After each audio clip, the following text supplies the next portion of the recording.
Hello traders, Gary Wagner here just before 10 o'clock in Honolulu, 4 o'clock in New York on Wednesday, the 11th day of December 2013, and this is the daily report for gold and silver. The market giveth and the market taketh away. After that tremendous spike that we witnessed just the other day, we do have a lot of that gain coming back out of the market. We are under moderate pressure in the precious metals markets, trading off about $8 to $9 in gold, the low 52.50, the high 64.70, and the current 53 and change. So we are trading near the low, and as you can see, we are trading just at these two Fibonacci retracement levels. We'll talk about that in detail in a moment. Silver also under pressure this morning, trading roughly 0.61% lower, or 13 cents on the day. 2025 is current print, 2015 is the low, 2059 is the high, and as you can see, quiet day here, but we are trading near the lows in silver.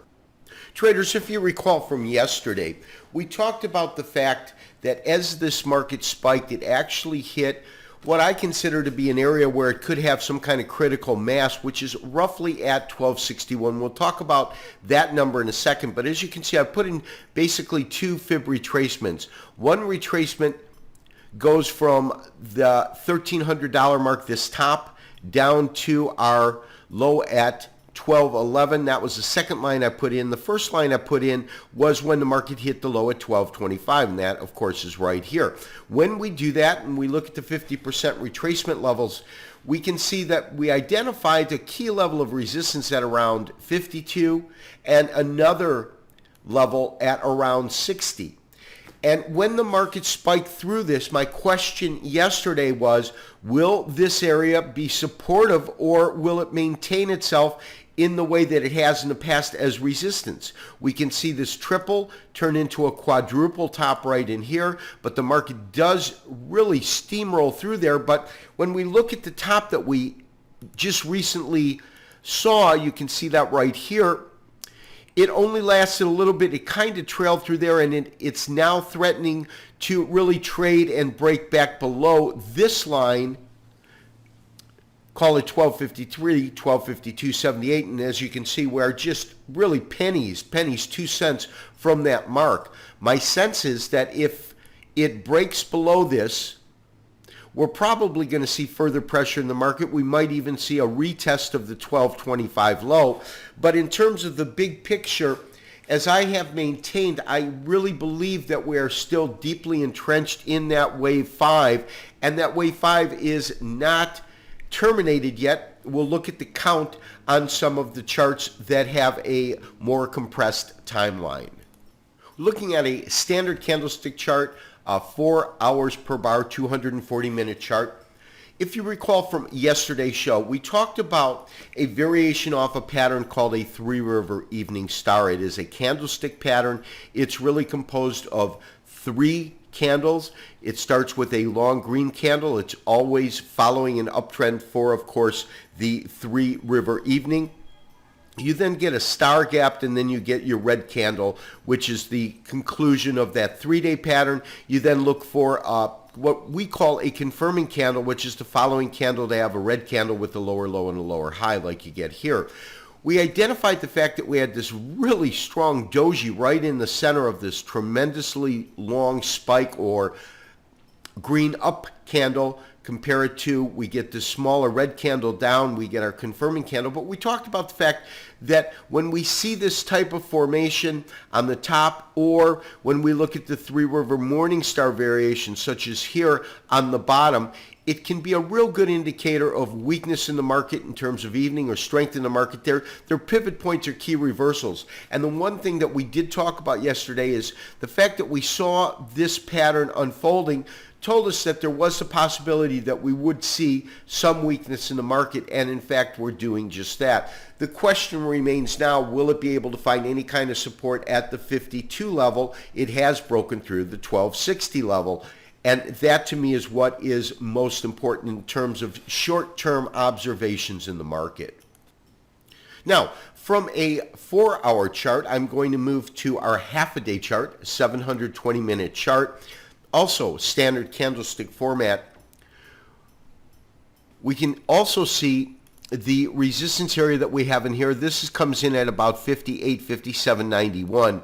But what I find interesting is we're getting another candlestick pattern in this market here on the top that's also pointing towards weakness in the market and lower pricing. Let's go ahead and blow that up and show you what I mean. When we blow this chart up so we can take a real solid look at the candles that are there, here's what I'm looking at. First of all, we have obviously our long spike up. Market goes to just shy of 1270. And this 2-day pattern that we're getting here is what I call an incomplete dark cloud cover or a dark cloud cover variation. And what I mean by that is as follows. On a dark cloud cover, the definition or setup for the pattern is after a defined uptrend, we're getting that.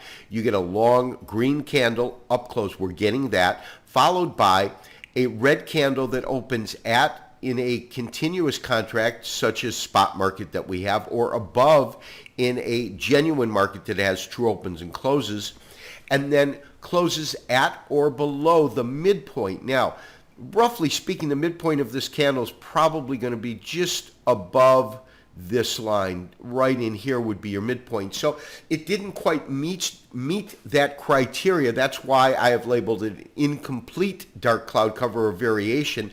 When you get that type of a candle, you really look at your next candle to give you some indication. We're getting this doji meaning a small body. However, when you look at the size of the tail, and what that means when we're looking at this candle is it's opening at the top of the body of this red candle. It comes and makes a tremendous high in terms of the range itself, cannot sustain it, and they bring that back down.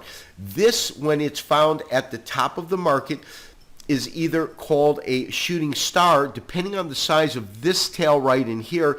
This tail cannot be really more than equal or 1.5 times the size. Your tail needs to be at least 3 times the size, but typically you want this body to be a little bit bigger, but this candle is forming, but it is very doji-esque or really close to a shooting star. Here's another incomplete dark cloud cover that we're seeing. This actually would be a complete dark cloud cover because it opens and then closes below the midpoint.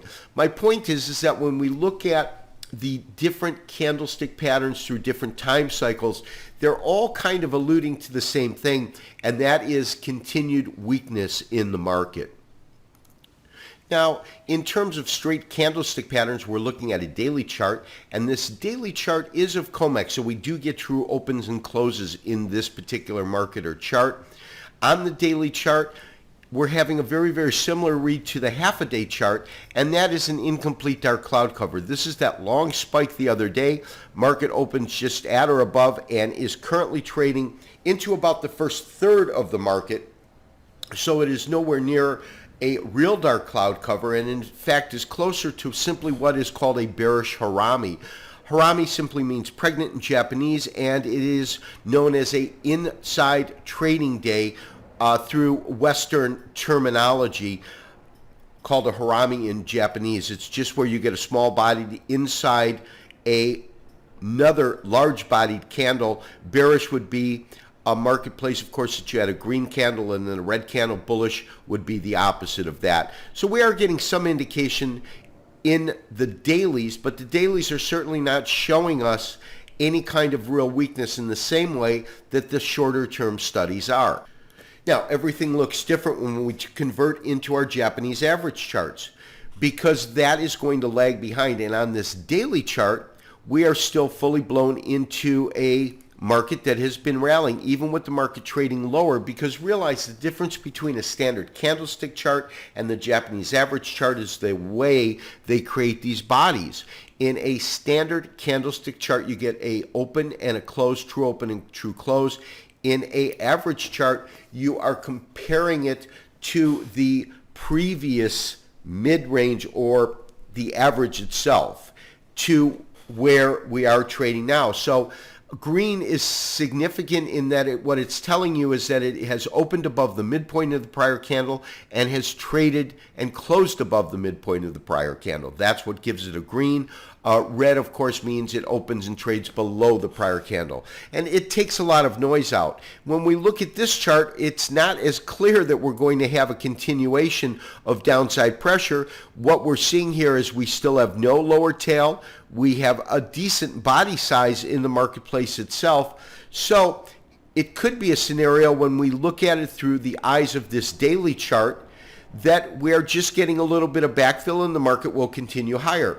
As I said, we'll have to see how it reacts at the 52-53 area, because my sense is if it breaks below that, we're probably going to see this market head lower. Which brings us to our current Elliott wave count, in which it's my belief that we're currently in wave 5 and we're probably in 3 of 5 right now, and this is kind of how I'm breaking it apart. We've got our wave 4 here. Wave 4, of course, was composed of an A, B, and C standard, meets our definition. And we go into wave 5. My sense is that we've seen a 1, a 2, a 3 at this point. I think that we're in 4, and we will get a final 5th wave down.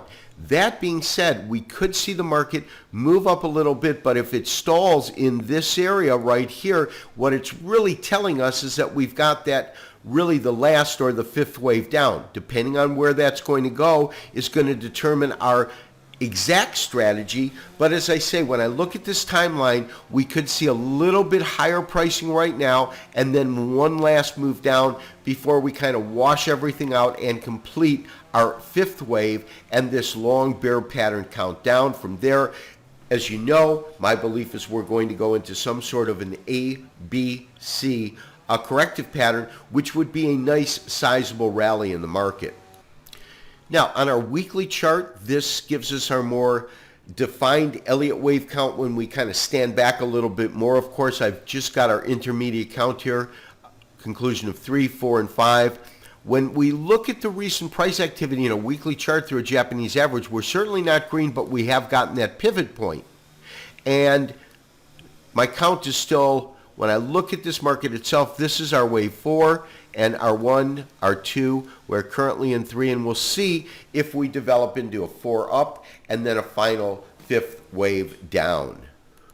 Now, let's for a second make the assumption that we do get that 4th wave up. We get a little bit of support in the market. We get some higher pricing before the final wave down. When we look at silver, it seems as though we could actually be seeing that wave 1, wave 2, wave 3. This is the beginning of wave 4. Should take us up to about 2089 and a final 5th wave down. I think we're going to go back to test it below 19, probably around 1850. That's my take as we complete this 5 cycle down.